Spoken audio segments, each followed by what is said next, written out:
감사하신 주님,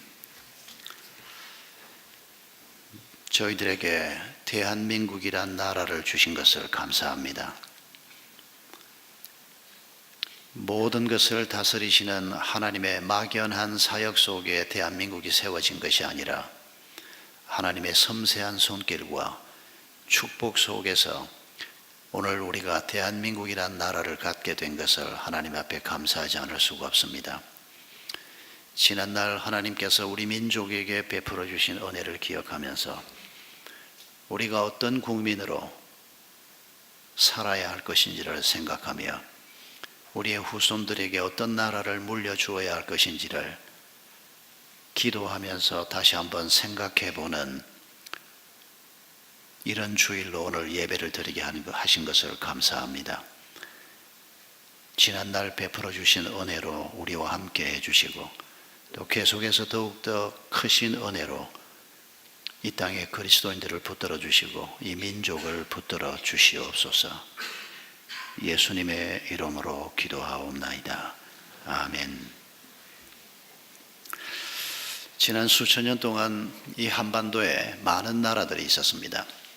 우리가 이름을 기억하는 가장 오래된 나라는 아마 고조선일 것입니다. 그리고 대한민국이 세워지기 전까지 조선이라고 하는 나라까지 많은 나라들이 이 땅에 존재했습니다. 그런데 이 많은 나라들 중에서 가장 영광스러운 나라가 어느 나라일까? 이런 질문을 받으신다면 여러분은 뭐라고 답하시겠습니까? 제가 이 질문을 처음 받았을 때 저는 먼저 고구려를 떠올렸습니다. 넓은 영토를 차지하고 중국을 압박해가면서 아주 강한 군사력을 가지고 있던 고구려. 그런데 시간이 지나면서 우리에게 주신 이 많은 이름의 나라들 중에서 가장 영광스러운 나라가 대한민국이다. 이렇게 고백하게 됐습니다. 왜 그 생각을 할까요? 가난했던 이 나라가 먹는 문제를 해결하지 못하고 1945년 광복의 기쁨을 맞았던 그 무렵에 140개국 중에서 139위밖에 안 되는 가장 가난한 나라였던 이 나라가 이제 경제적으로 한 10위권 안에 들어가는 대국이 됐기 때문에 우리가 이 나라를 영광스러운 나라라고 말해야 할까요? 아닙니다. 그런 이유는 아닙니다. 물론 비록 한반도 남쪽 반만이지만은 우리가 먹는 문제를 이 정도까지 해결한 것은 놀라운 하나님의 은혜인 것을 부인하지 않습니다. 아직도 수많은 사람들이 굶주리고 있습니다. 그런데 우리가 앞선 세대의 수고로 이만큼 살게 된 것은 분명히 하나님의 놀라운 은혜입니다. 그러나 먹는 문제가 해결됐다고 우리가 영광스러운 나라라 그렇게 말하는 것은 성급하다고 생각합니다. 먹는 문제 해결한 다른 나라도 많이 있기 때문입니다. 대한민국이란 이름을 가지고 있는 이 나라가 영광스러운 나라다라고 말하는 이유는 딱 한 가지 때문입니다. 하나님께서 이 나라를 허락하셨기 때문입니다. 아니 우리가 이스라엘도 아니고 그냥 세계 수많은 나라 중에 하나요. 2차 대전 후에 독립한 작은 나라 중에 하나일 뿐인데 우리가 그렇게 표현하는 것이 예수 믿는 사람들끼리만 할 수 있는 또 아니면 좀 과장해서 신앙적인 관점에서 좀 과장해서 얘기하는 거 아닌가?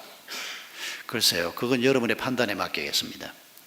제가 이런 결론을 갖게 된 것에 대해서 여러분이 오늘 말씀과 함께 우리가 들어보면서 여러분도 한번 판단해 보시기 바랍니다. 여러분 올해가 내일 모레가 이제 8월 15일입니다만은 광복 72주년입니다. 72년 전인 1945년 8월 15일에 일제의 침탈에서 우리가 벗어날 수 있었습니다. 그리고 1948년 5월 10일에 총선거가 이 땅에서 처음 있었습니다. 전국의 200개 선거구에서 200명의 국회의원을 뽑아서 재헌국회를 만들었습니다. 그런데 안타깝게도 제주도에서 4.3 사태가 일어나고 두 사람의 국회의원을 뽑아야 하는데 뽑지를 못했습니다. 그리고 나머지 지역에서 뽑힌 198명이 서울로 올라와서 1948년 5월 31일에 재헌국회 개회식을 갖게 됐습니다. 그때 의장으로 뽑힌 사람이 이승만 박사였습니다. 의장인 이승만 박사가 단상에 서서 재헌국회를 개회하면서 처음 뱉은 말이 우리나라의 독립은 하나님의 은혜로 이루어진 것입니다 라고 하는 말이었습니다.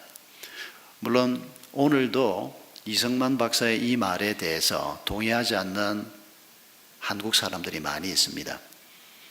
또 우리가 그리스도인이기 때문에 장로님이었던 이승만 박사가 그렇게 말한 것에 대해서 객관성을 잃고 무조건 동조하는 것 저는 동의하지 않습니다. 저는 사실 이승만 박사에 대해서 부정적인 면이 더 많았던 사람입니다. 어릴 때부터 학교에서 들으면서 그 부정부패 3.15 부정선거 얘기를 너무 많이 들어가지고 또 그분의 다른 글은 읽을 기회가 별로 없었습니다. 그런데 시간이 지나면서 특히 국가를 위한 기도주의를 앞두고 하나님께서 우리 민족을 위해서 행하신 일을 묵상하면서 이승만 박사를 다시 생각하게 됐는데, 이승만 박사가 재헌국회에서 우리 민족의 독립은 하나님의 은혜로 된 것입니다, 이 말이 결코 과장이 아니었다는 결론을 저도 갖게 된 것입니다. 1948년 8월 15일에 초대 대통령 이승만 박사의 취임식이, 대통령 취임식이 있었습니다. 모든 대통령 취임식이 그러하듯이 헌법책에 손을 얹고 대통령 선서를 합니다. 그런데 이승만 박사가 초대 대통령으로 손을 얹었을 때 대한민국 헌법책 위에 책이 한 권 더 있었습니다. 그가 평생 동안 읽던 낡은 성경책이었습니다. 헌법책 그리고 성경책 두 권을 놓고 그 위에 손을 얹고 이승만 박사가 대통령 취임 선서를 했습니다.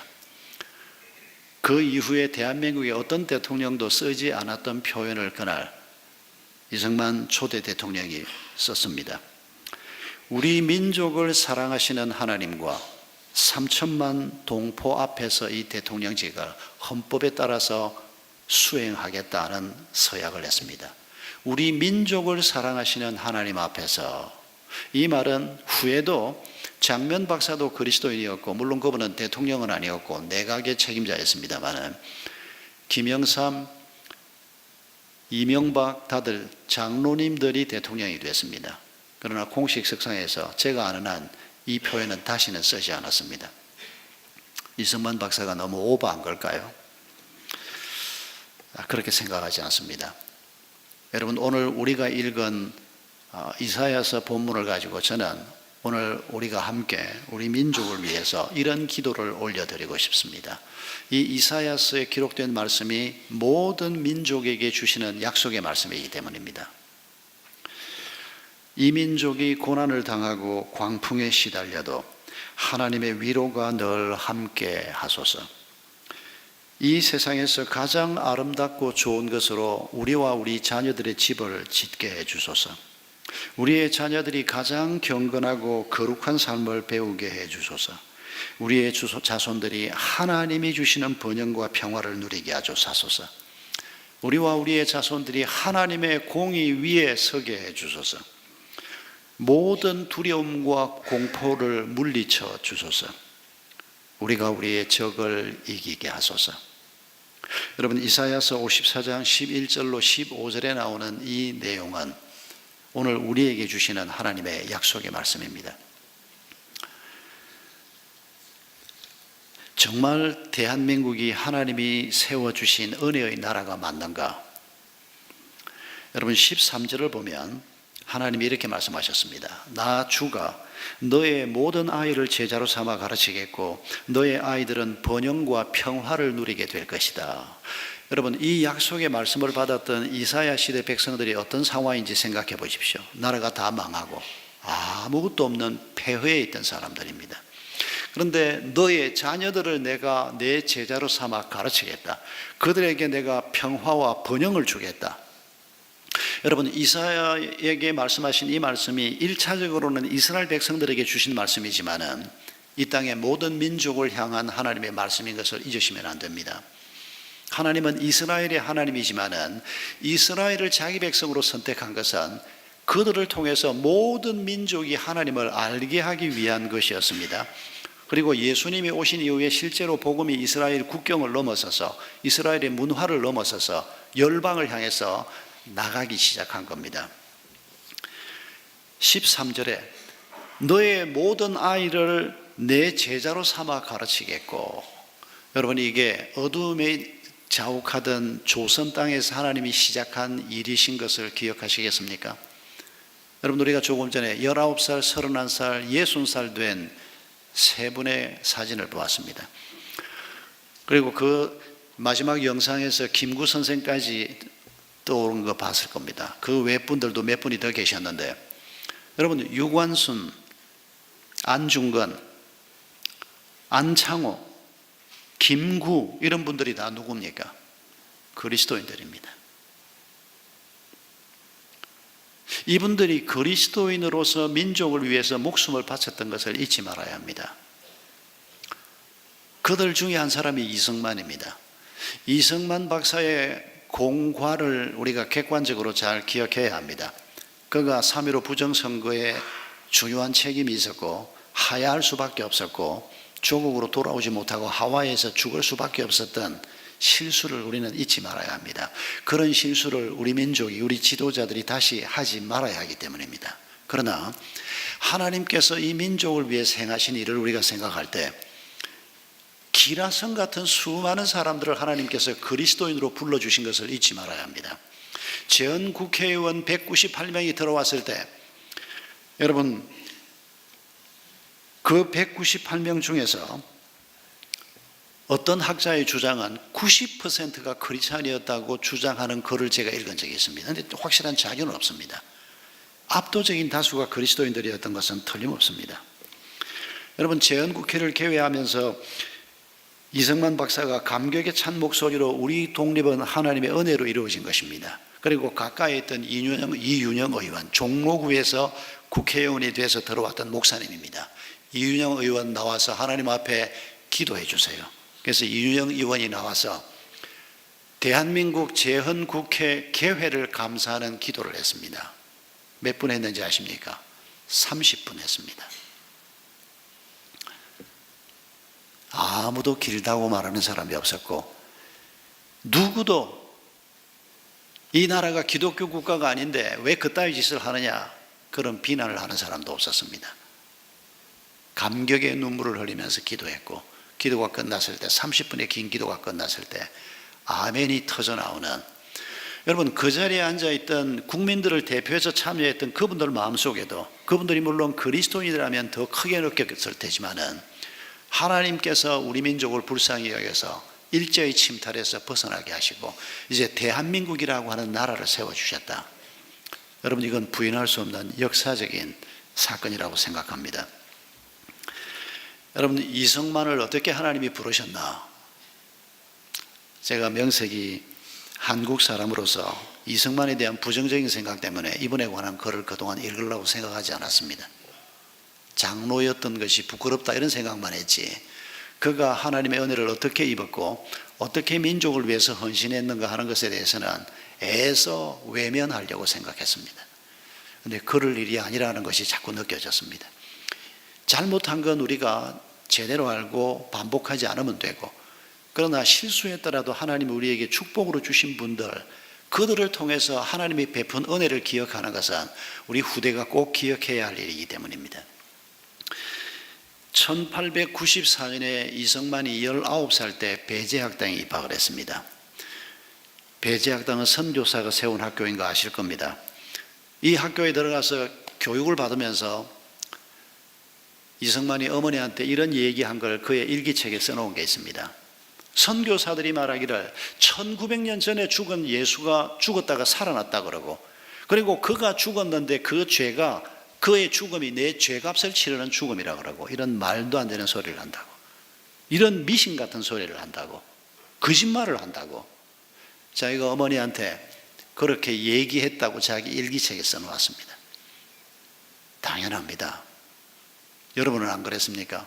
저도 처음 어릴 때 아무것도 모르고 교회 따라갔다가 사탕 하나도 먹으려고 갔다가 예수가 죽었다가 살아났다고 얘기를 해서 무슨 저런 말도 안 되는 소리를 하나, 누가 그걸 믿을 수가 있겠습니까? 이승만도 꼭 같았을 뿐입니다. 이승만은 전주이시 왕손입니다. 양녕대군의 6째 서자의 후손입니다. 서자니까 자기가 전주이시다, 왕손이다 입 밖에 내지 않았습니다. 서자들 핏줄이라는 게 원래 그렇지 않습니까? 그리고 이승만 자신도 왕가에 대해서, 자기 종친이고 하지만 왕가에 대해서 부정적인 생각이 더 많았던 사람인 것으로 설명이 되고 있습니다. 그런데 이분이 어쩌다가 배제학당에 들어가서, 예수에 대해서는 도저히 믿을 수 없는데 배제학당에서 이분이 배운 게 뭔고 하니까 민주주의라고 하는 이 제도는 참 좋다, 이게 이분 마음에 꽂혔던 것 같습니다. 그리고 23살 때 이분이 동지들을 규합해서 여러 사람이 함께 모여서 왕정을 폐지하고, 고종이 임금 때입니다. 왕정을 폐지하고 대통령을 세우고 민주주의 국가를 세우자. 그러면 이 민족이 잘 살 수 있다. 혁명을 합니다. 체포됩니다. 사형 선고를 받습니다. 동지들이 하나씩 둘씩 사형을 받기 시작합니다. 사형이 실제로 집행이 됐습니다. 그때 대통령으로 세우려고 했던 분이 누군가 하니까 태극기를 만든 박영효 선생입니다. 여러분, 그 고종 임금이 임금 노릇할 때 혼란한 일들이 많았지 않습니까? 그 와중에 이런 그룹들이 있었습니다. 이분이 감옥에 끌려가서 사형 선고를 받고 죽음을 기다리는데 그때가 23살이었습니다. 손은 포성에 묶이고 목에는 착고를 차고 눕지도 못하고 웅크리고 앉아서 계속 24시간을 보내는 겁니다. 그리고 밤이 되면 끌고 나가서 홀딱 뺏겨서 패는 겁니다. 고문을 당하는 겁니다. 이런 처참한 일을 23살 때 감옥에서 한 주, 두 주 겪기 시작하는 겁니다. 좁은 방 안에 죄수들이 얼마나 많이 있었는지 콩나물 시루 같았다고 표현합니다. 그런데 그런 상황에 있는 이승만에게 누가 성경책을 한 권 집어넣어 주었습니다. 성경을 펼쳐놓을 데가 없었다고 했습니다. 그런데 이분이 그 성경을 받아서 어디다가 성경을 펴는고 하니까 목을 쭉 빼고, 착고가 있으니까 목을 쭉 빼고 몸을 이렇게 굽혀서 자기 옆구리 쪽에 성경을 펴면 놓을 자리가 있더라는 겁니다. 여기다가 성경을 놓고 목을 쭉 빼고 이러고 성경을 읽기 시작했습니다. 이미 마음속에 절망이 가득했는데 배제학교에서 들었던 예수에 관한 얘기, 배제학교에서 조금 경험했던 복음에 대한 얘기가 이분 마음을 성경을 받도록 만들었던 겁니다. 그걸 읽는데 옆에 사람이 허리 위에 올려줘야 됩니다. 그리고 한 페이지 좀 넘겨주시오. 그래서 넘겨줘야 다음 페이지를 읽을 수가 있습니다. 그런데 옆에서 좀 넘겨달라 그러면 재수없는 새끼, 역적이기 때문입니다. 사형 선고를 받은 사람이기 때문에 죄수들이 만만치 않은 사람 아닙니까? 뺨때기를 때리는 사람도 있고, 그러면 또 불쌍하다고 누가 옆에 와서 그 성경을 도로 옆구리에 올려주고 한 페이지 넘겨주기도 하고, 어떤 페이지는 넘겨주는 사람이 없어서 100번을 읽기도 하고 200번을 읽기도 하고 어떤 페이지는 300번을 읽었다고 그가 일기에 써놓았습니다. 그러면서 이분이 거기에서 하나님을 만납니다. 배제학당에서 들었던 그 말도 안 되는 예수 그리스도 사건, 그게 이분 마음에 어떻게 다가오는 거 아니까 그의 일기를 보면 이렇게 써놓았습니다. 23살 자존심 강하고 천재라는 이름을 들었던, 그리고 민족을 위해서 무언가를 하고 싶었던 그가 나서서 만민공동회에서 연설을 하면 10,000명이 모인 때가 있었답니다. 유명한 연설가였답니다. 23살 때 이미. 그런데 지금 제표 들어와서 저녁마다 홀딱 베끼우고 온갖 모욕을 당하면서 고문을 당하는데 예수님의 십자가 사건을 보면서 이분도 홀딱 뺏겨져서 이런 모진 고문을 당했구나. 이 예수는 내 마음을 좀 알겠구나. 이런 생각을 성경을 읽으면서 품기 시작한 겁니다. 그리고 자기가 하나님을 알기도 전에 하나님이 자기를 살려주었던 것들을 떠올리기 시작합니다. 만민공동의 연사로 나섰던 그때 고종을 비판하고 정치 기득권층을 비판하니까 이 사람들을 개혁운동하는 사람들을 싫어했습니다. 한 번은 누가 그랬는지 모르지만 실권자 한 사람이 전국의 깡패들을 수백 명을 불러올려가지고 이 개혁 인사들을 공격하게 해서 무려 60명이 죽고 다치는 사건이 있었습니다. 그때 대표적으로 처단하려고 했던 인물 하나가 이승만이었습니다. 이승만 말고도 여러 지도자들이 있었습니다만 깡패들이 모여서 독립협회를 급습을 하고 역적 이승만을 처단하라, 역적 아무개를 죽여라 하고 온 골목들을 휘집고 다니는데 이승만이 그 한복판에 딱 걸려들었었다는 겁니다. 왼쪽으로 도망을 치려고 하는데 누가 자기 손을 탁 잡으면서 그쪽으로 가면 죽습니다, 오른쪽으로 가세요 이러는데 돌아다 보니까 사람은 없고 손에 분명히 자기 손을 붙잡은 흔적은 남아있는데 목소리는 들었는데, 그래서 그 순간에 왼쪽으로 가나 오른쪽으로 가나 하다가 목소리가 시키는 대로 오른쪽으로 갔답니다. 가는데 깡패들이 몰려오더라는 겁니다. 이미 뒤돌아서기는 늦었습니다. 아무 소리 안 하고 깡패들을 향해서 걸어갔답니다. 그랬더니 역적 이승만을 죽여라, 이 깡패들이 몰려오는데 그 속으로 들어가는데 사진을 돌리지 않았던 게 얼마나 감사한지, 그때는 사진 기술이 발달되어 있지 않을 때입니다. 이승만 얼굴을 아는 깡패가 그 자리에 없었던 겁니다. 그러니까 자기들을 향해서 한 젊은 사람이 이렇게 오니까 저건 어디 뭐 황해도에서 온 깡패인가, 자기들하고 다른 지역에서도 깡패들이 많이 온 걸 아니까 그 속을 뚫고 목숨을 건진 겁니다. 이분이 감옥에서 자기를 살리신 분이 하나님이라는 것을 깨닫게 됩니다. 그리고 예수 그리스도를 영접합니다. 그리고 그분이 감옥에서 예수를 영접하던 1899년 1월 30일에 예수님을 영접하고 난 다음에 세 가지 기도를 올립니다. 첫 번째는 내 나라를 구원해 주소서. 사형수가 이제 곧 죽을 수밖에 없는 사람이 예수 믿고 난 다음에 그 하나님에게 나라를 의탁하는 기도를 먼저 합니다. 그리고 두 번째 기도가 내 영혼을 구원해 주소서. 빨리 석방되게 해 주소서가 아니고 자기가 하나님과 연합하고 하나님의 은혜를 덧입고 구원받은 백성이 제대로 되게 해 주소서. 그리고 세 번째 기도가 100만의 그리스도인을 이 땅에 주소서. 나라 꼴을 보니까 하나님을 알고 하나님 앞에 의롭게 살려고 하는 사람 100만만 있다면 이 나라가 제대로 서겠다, 그런 마음을 그가 예수님을 마음에 품으면서 갖게 된 겁니다. 여러분, 1899년 그가 이 기도를 올려드렸을 때 조선 땅에 예수 믿는 사람이 얼마나 있었을까요? 어떤 학자는 40명이 있었다고 써놓은 걸 제가 봤습니다.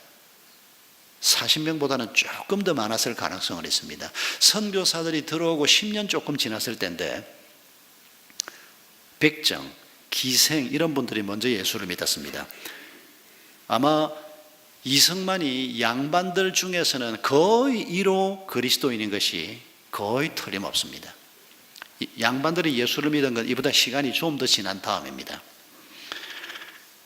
여러분, 하나님께서 너희 자손들을 내 제자로 삼아서 내가 그들을 가르치고 그들에게 평화와 번영을 주겠다고 이사야서에서 예언하신 이 일이 이 조선 땅에서, 이 어둠의 땅에서 그런 방식으로 일어났던 것을 잊지 말아야 합니다.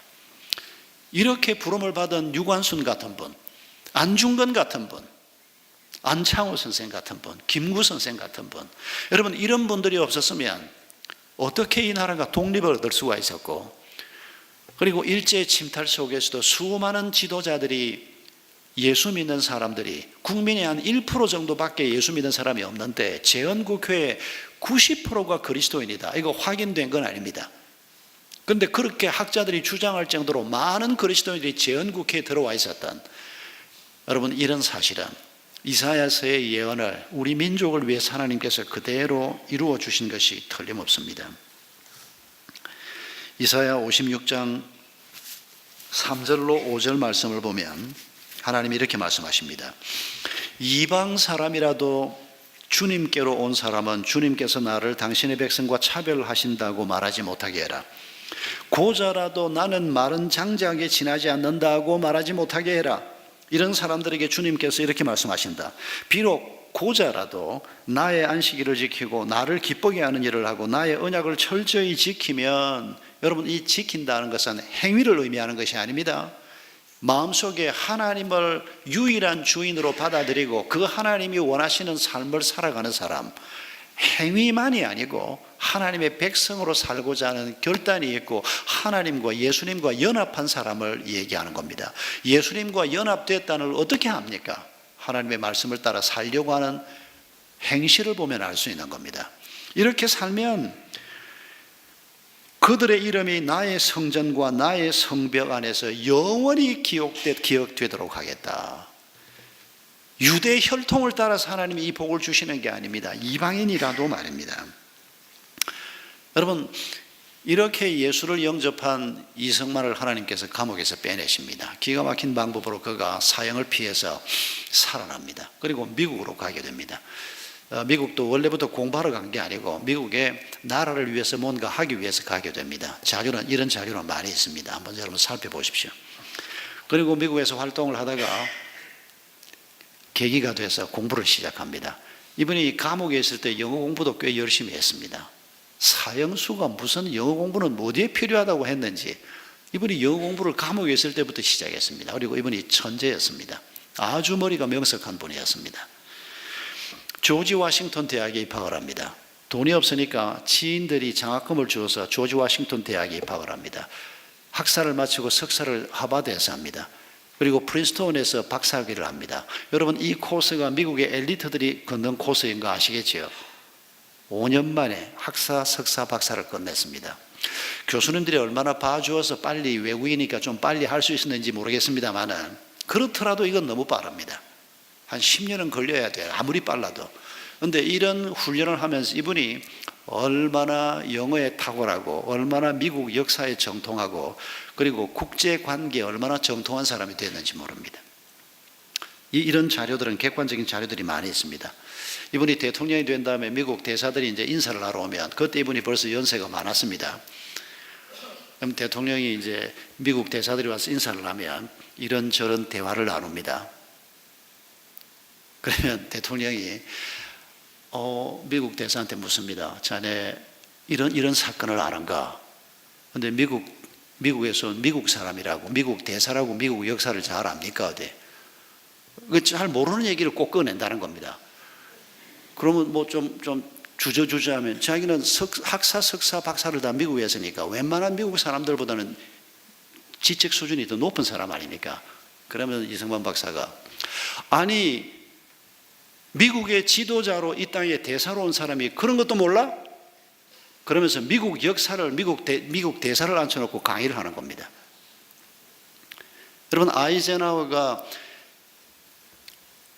28,000명의 반공포로를 이성만 박사가 아이젠하워의 뜻에 반해서 풀어준 것 때문에 대노해서 무초라고 하는 대사를 보냈습니다.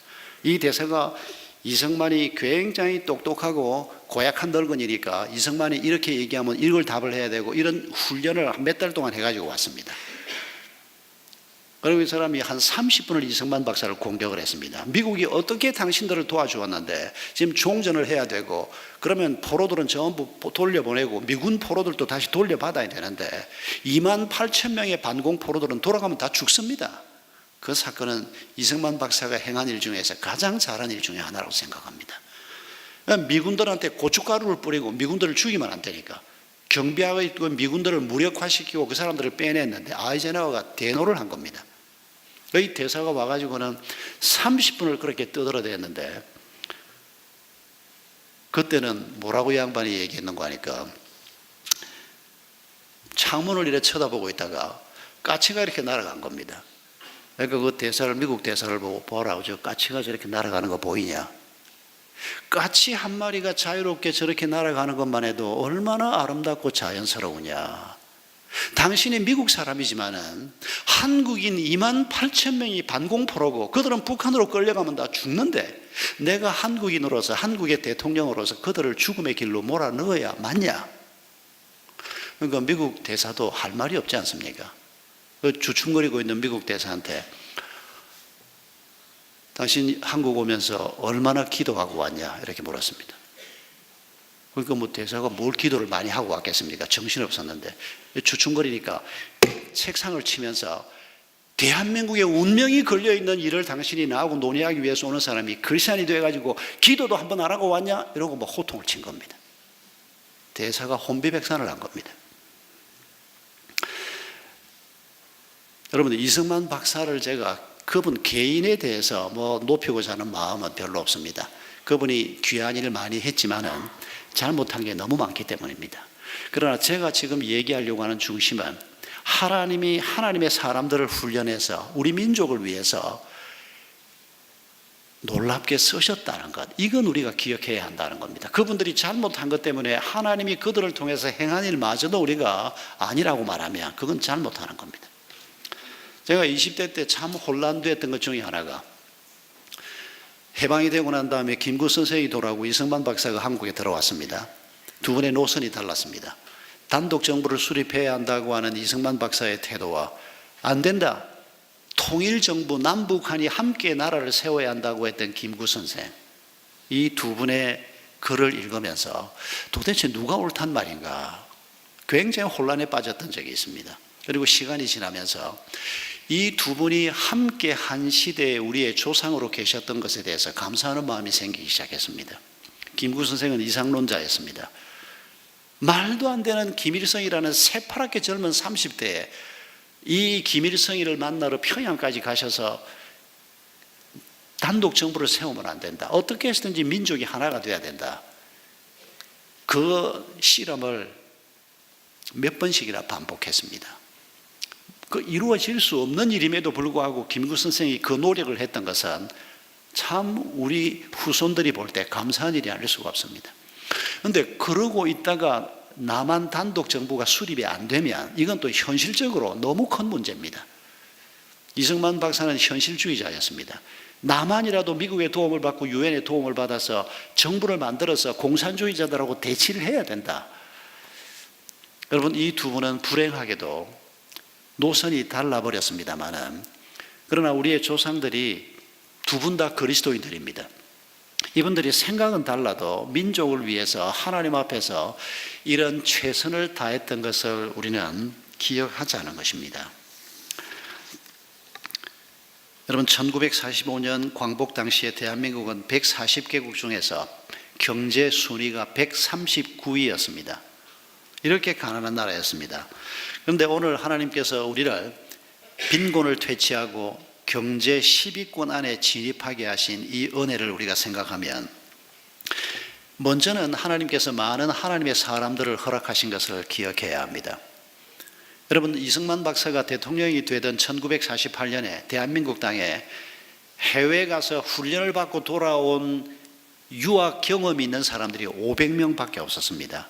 그런데 그분이 대통령이 되고 10년이 지났을 때 얼마나 많은 사람들을 해외로 보냈는지 2만 명이 해외 경험을 쌓고 돌아오게 했습니다. 이 사람들 있어야 나라를 세울 수 있기 때문입니다. 여러분, 그 중에 박정희도 있었던 거 잊지 마십시오. 박정희는 그리스도인은 아니고 그분을 신앙과 관련해서 얘기할 건 아무것도 없다고 저는 생각합니다만은, 박정희 씨가 대통령이 돼서 경제 기초를 놓기 시작한 것도 그 선대들이 사람을 키우는 과정에서 일어났던 일이라는 것을 제가 읽고 깜짝 놀랐습니다. 그리고 이승만 당시에 이승만 박사를 중심해서 그 정부의 리더들과 국회가 함께 토지개혁과 교육혁명을 함께 이루어냈던 것을 우리는 절대 잊지 말아야 합니다. 여러분, 토지개혁이 해방된 다음에도 대부분의 지주들이 땅을 가지고 있고 농사 짓는 사람들이 땅 없어서 먹고 살 길이 없었던 거 잊지 말아야 합니다. 양반 상놈 제도는 고종이 임금 때 이미 법적으로 폐지됐습니다. 그런데 소작을 하는 사람들은 양반들이 원래 땅을 가지고 있었고 방법이 없었습니다. 70이 된 소작농이 옛날에 종이었던 사람, 옛날에 머슴이었던 사람들이 30밖에 안 된 옛날에 양반이었던 지주 앞에 세배를 하러 가는데, 여러분, 그분들이 세배를 할 때 마루에도 못 올라갔습니다. 어떻게 상놈들이 마루에 올라가요? 양반집 마루에. 양반 상놈 제도가 언제 없어졌는데 먹고 사는 문제가 해결이 안 되니까, 그분들 손에 먹고 사는 문제가 달려 있으니까 마당에 엎드려서 70 노인들이 30대 젊은 양반들한테, 옛날 양반들한테 절을 해야 하는, 여러분, 이게 우리 한국만이 아닙니다. 여러분, 한국이 1945년에 정부를 처음 세웠을 때 필리핀이나 파키스탄으로 우리 한국 사람들이 유학 갔던 거 아실 겁니다. 지금 장충체육관을 필리핀이 지어준 거 아십니까? 파키스탄으로 많은 사람들이 유학을 갔습니다. 기술 배우러 갔었습니다. 여러분, 우리가 그런 나라였는데 그 나라들보다 앞서게 된 이유 중에 하나가 농민들에게 땅을 주기 위해서 선각자들이 애를 많이 썼습니다. 이승만 박사가 그 중심에 있었습니다만 1년 수확량의 120% 내지 130% 정도의 정부가 땅을 샀습니다. 지주들한테. 그리고 이걸 그대로 농민들에게 팔았습니다. 그러니까 농민들 입장에서 1년 수확한 양의 120% 내지 130%니까 2, 3년 아껴서 먹고 토지세 내던 거 50% 토지세 냈습니다. 옛날에. 그러니까 땅을 한 몇 년 안에 살 수가 있도록, 그게 여러분 대한민국이 행한 토지개혁입니다. 대천덕 신부님이 한국에 와서 왜 이 대한민국이라고 하는 조그만 나라가 중국이 공산화되고 러시아가 공산화되고 북한이 공산화되고 왜 이 남한이 여기 붙어있는 나라가 공산화되지 않았나, 대천덕 신부님이 남긴 글입니다. 성경적인 토지 개혁을 남한이 이루어냈기 때문에 공산화되지 않았다. 대천덕 신부님이 한 말입니다. 일리가 있는 말입니다. 여러분 1913년에 이승만이 하와이에서 우리 한민족 역사 최초로 학교를 설립한 것 기억하시는지 모르겠습니다. 그리고 1945년 당시에 우리 대한민국에서 교육받은 사람이 14% 정도였습니다. 그런데 초등학교 다 보내게 하고 이승만 박사 시절에 여러분 대한민국 국민들의 96%가 글을 읽게 된 것을 잊지 말아야 합니다. 지금은 99%가 넘습니다. 글 읽는 사람이. 그런데 이승만 대통령 당시에 96%까지 끌어올렸습니다. 교육혁명입니다. 여러분 1861년에 미국의 남북전쟁이 일어났습니다. 60만 명이 죽었습니다. 그러면서 흑인들에게 독립을 안겨주었습니다. 자유를 주었습니다. 그런데 1960년대에 흑인들 중에서 투표권을 가지고 있는 사람은 7%밖에 안 됐습니다. 교육을 받지 못했으니까, 글을 읽지 못하니까 투표하는 걸 할 수가 없었습니다. 그때만 해도 무조건 다 투표하게 하지 않았던 모양입니다. 여러분 대한민국이 먹고 살 수 있도록 땅을 나누어 주고, 그리고 그 땅에서 농사 짓고 살면서 자기 삶을 갖고 갈 수 있도록 교육을 받게 하고, 이렇게 해서 사람을 키워냈던 우리 초기 선각자들의 수고를 여러분 우리가 잊지 말아야 합니다. 이걸 저는 하나님께서 이사야서에서 말씀하신 대로 내가 너의 자녀들을 내 제자로 키우겠다라고 말씀하신 이 말씀의 축복이 우리의 조상들에게 이루어졌다고 믿을 수밖에 없는 증거들은 너무도 많습니다.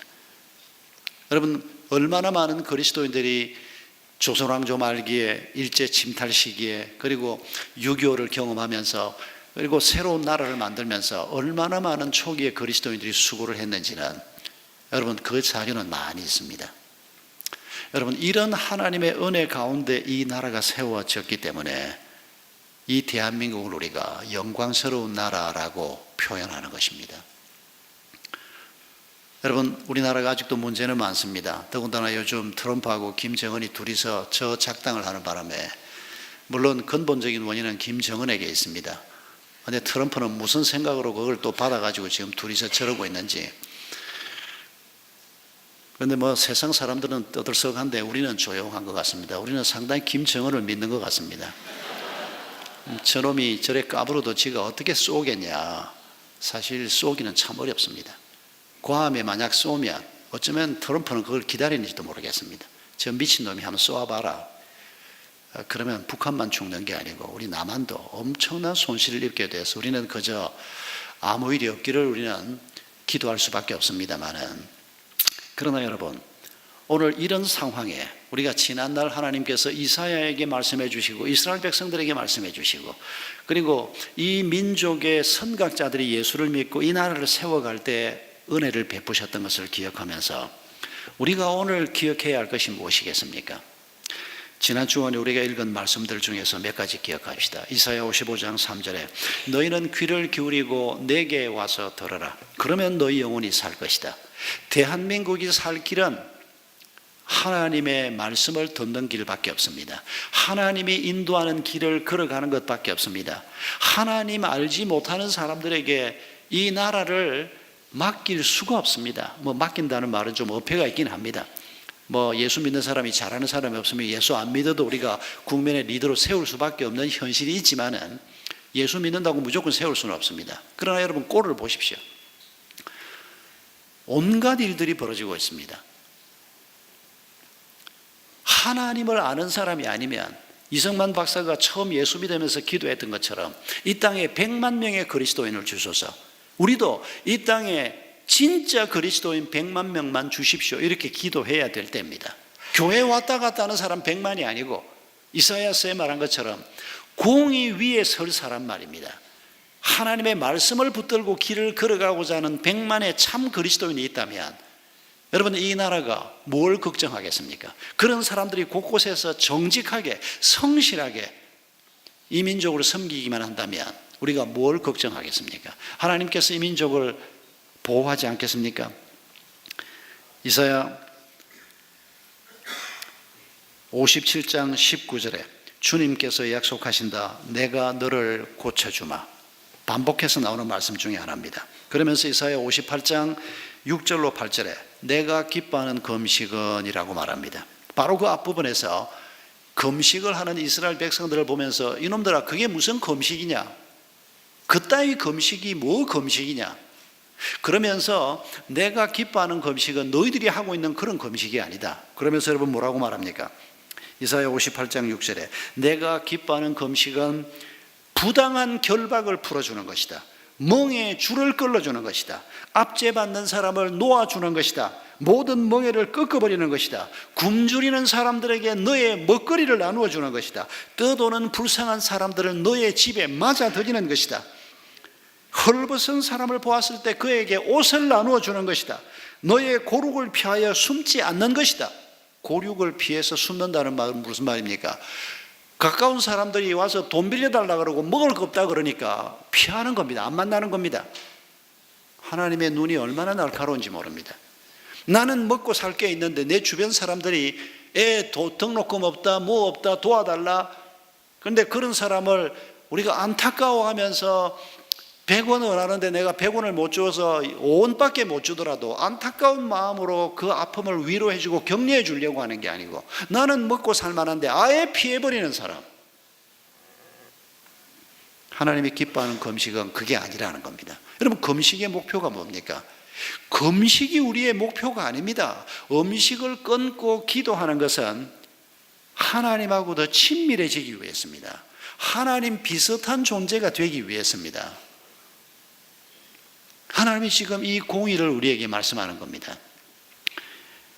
여러분, 대한민국이 아무리 흉흉해도 정말 하나님이 기뻐하는 금식을 행하고자 하는, 하나님이 말씀하시는 공의의 길을 걸어가고자 하는 이런 그리스도인 100만이 이 땅에 있다면 의인 열이 있어도 소돔 고모라를 멸망치 않겠다고 약속하신 하나님께서 어떻게 이 나라를 보호하지 않을 수가 있겠습니까? 여러분, 하나님께서 지난날 우리 민족에게 베풀어 주신 이런 은혜를 우리가 기억하면서